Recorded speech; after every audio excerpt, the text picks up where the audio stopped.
National Geographic presents. What I'm asking you to do is dangerous. You need to take your time to think it through. No, I don't. What do I do? We can't save everyone.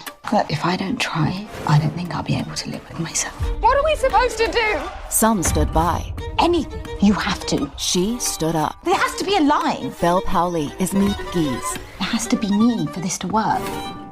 A Small Light. New episodes Mondays at 9. Now streaming on Hulu and Disney+. Elvis. Dolly. BB. Garth.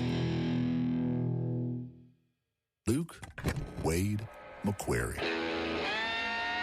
See them while they're still known by more than one name. Your vacation is now planning In Tennessee.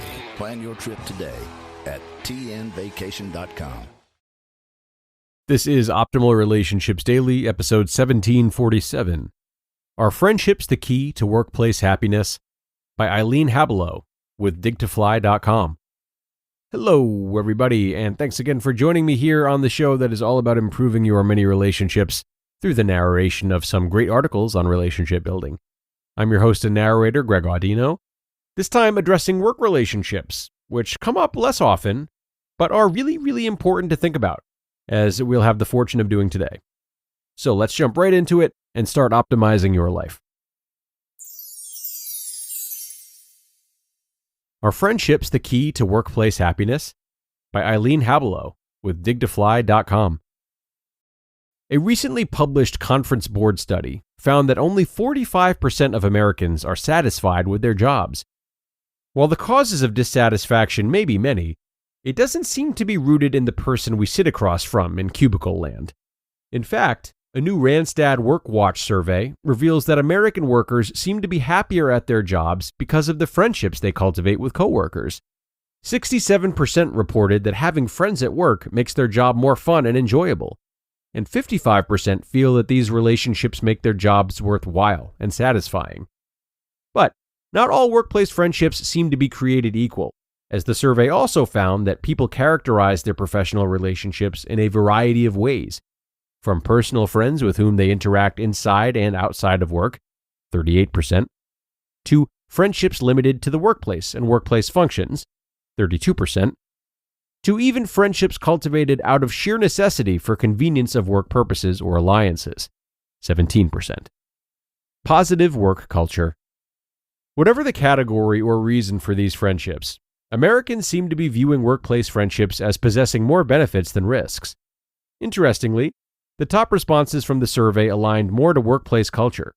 A more creative and friendly workplace, 70%, increases teamwork, 69%, increases morale, 59%, and increases knowledge sharing and open communication, 50%. There's no denying that workplace friendships can contribute to a positive workplace culture, including increased productivity and creativity, heightened morale, enhanced personal performance, and stronger team cohesiveness. But many times employees aren't even aware that these small but positive changes are good for their company's overall business. It's almost hard to not befriend coworkers given the amount of time many people spend at their jobs, whether due to the current economic climate, job responsibilities, or one's own personal work style. Workplace friendships. On the flip side, some employees do see risks in having workplace friendships, most commonly because they feed gossip, 44%, create favoritism, 37%, blur professional boundaries, 37%, or create conflicts of interest, 35%. Fewer believe that these friendships can cause others to feel uncomfortable, 26%, reduce productivity or performance, 22%, reduce constructive feedback or openness, 19%, or reduce loyalty to the company, 6%. Although some working adults see a downside to having workplace friendships, just 12% felt that making friends at work was risky. It probably doesn't come as much of a surprise then that managers have a slightly different view of workplace friendships. When asked whether they support or encourage the development of friendships in the workplace, 49% indicated that they did, while only 29% of non-managers felt their workplace supported these relationships. This difference in perception provides an excellent opportunity for managers and employees to talk about the importance of building relationships with team members and fostering an environment of support and collaboration. The survey also found that managers were more likely to feel that workplace friendships create conflicts of interest and cause other employees discomfort. Blurred lines. Regardless of personal beliefs, there is no denying that the lines between working Americans' personal and professional lives have blurred. One reason may be the expanded roles and responsibilities many have taken on due to layoffs and hiring freezes. Roughly a third of survey respondents said that their family knows their friends from work, 39%, and that they discuss personal matters with their workplace friends, 32%. However, a similar number, 37%, felt that it was smart to keep personal and professional lives separate. Not surprising, only 5% stated that there was no one at work that they considered to be a friend.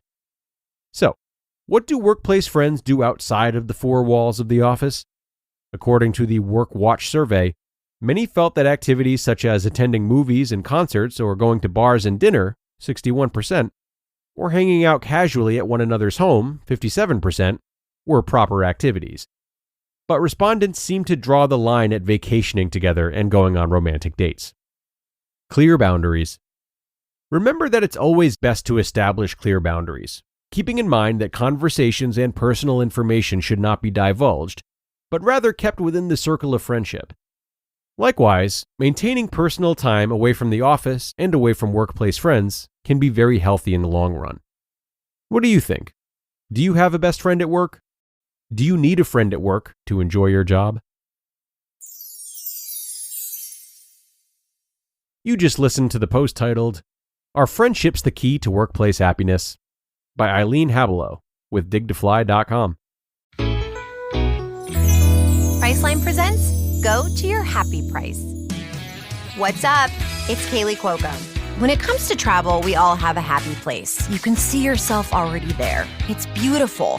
It might be sunny and sandy for some, neon and urban for others, deserts or rainforests or hiking trails. With Priceline, you can get to your happy place for a happy price with deals you really can't find anywhere else. Like up to 60% off select hotels to Costa Rica or 5-star hotels for 2-star prices in Cabo. Go to Priceline.com and travel to your happy place for a happy price. All right, see ya. I'm off to Miami. No, actually, wow, look at that. No, I'm going to Hawaii now. Ooh, Cancun looks nice. You know what? Belize looks pretty nice this time of year. Or, Palm Springs. Go to your happy place for a happy price. Go to your happy price, Priceline. So, you open Google Chrome on your phone, you're hunting for a super rare first edition vinyl of a band you're obsessed with, when you're supposed to be working. But this site you tapped on seems pretty shady. And Daryl from IT just jumped up from his desk. Oh no, he's coming your way. It's a good thing built-in malware protection keeps you safe and sound. Not from Daryl, though. Sorry. There's no place like Chrome. Download Google Chrome on your phone. And thanks a lot to Eileen today for this one. So she's a guest writer on DigToFly and currently the Senior Vice President of Organizational Development with Randstad, the world's second largest provider of HR solutions and staffing, actually. Eileen is responsible for leading efforts in training and development, performance management, leadership development, HR consulting, and diversity. So this type of topic is right in her wheelhouse, needless to say. And you can imagine it was an enjoyable post for me. If you've been listening for a while, you know how much I value both conversations about friendship and research-backed articles. So it had both of those. And it was also interesting to hear the different ways that people conceive of and classify their workplace friendships in this article. And you might have been surprised to hear the work jargon in this episode. Work relationships do not happen to come up too much on the show. But if you liked it, then I would definitely check out another show in our network, Optimal Startup Daily. Same format as ORD, only it covers articles about work life, entrepreneurship, business building, and a lot more. It's a great show for those looking to improve their work lives, as well as productivity and focus. Those topics come up a lot over there, as do readings from this site, DigToFly. So be sure to take a gander if you have not already. But that is going to do it for today, everyone. As always, I thank you so much for being here. I am wishing you a great rest of your day, and I hope to see you back here tomorrow for more, where your optimal life awaits.